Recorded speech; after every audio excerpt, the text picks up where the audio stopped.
Pour définir SEMrush en 3 mots, je dirais agréable, polyvalent et incontournable.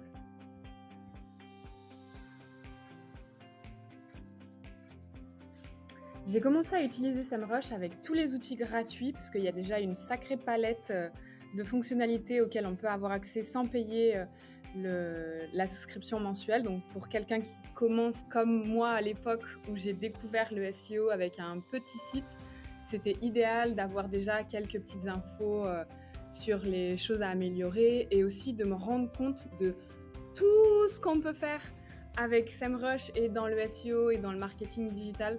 C'est vraiment comme ça que je me suis rendu compte que non, il fallait pas juste poster un truc sur son site et attendre de voir comment ça se passait. Donc moi, ça a été vraiment graduel parce que j'ai commencé à l'utiliser gratuitement en suivant un peu des tutos et vraiment les options de base, type quel était mon trafic, quels étaient les mots-clés qui se positionnaient, quels étaient les mots-clés des concurrents.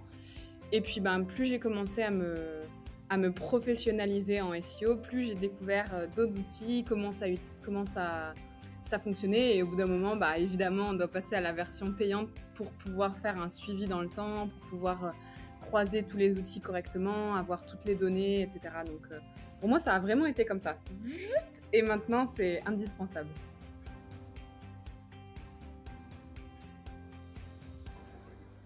Ça, c'est une question difficile, hein, mais je dirais que c'est le tout premier, la vue d'ensemble du domaine, parce que c'est vraiment celui que j'utilise tout le temps.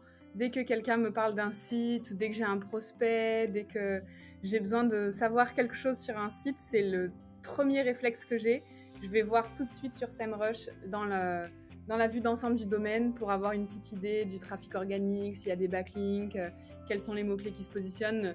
C'est la page sur laquelle j'ai toutes les infos clés sans forcément beaucoup de détails, mais ça me permet d'avoir une petite vue préliminaire, un petit aperçu pour savoir si on parle d'un site que moi je connais pas du tout, mais qui en fait est très très très populaire, ou bien si c'est un petit site qui vient juste de commencer et tout ça. C'est précieux et c'est vraiment ce que j'utilise tout le temps, tout le temps.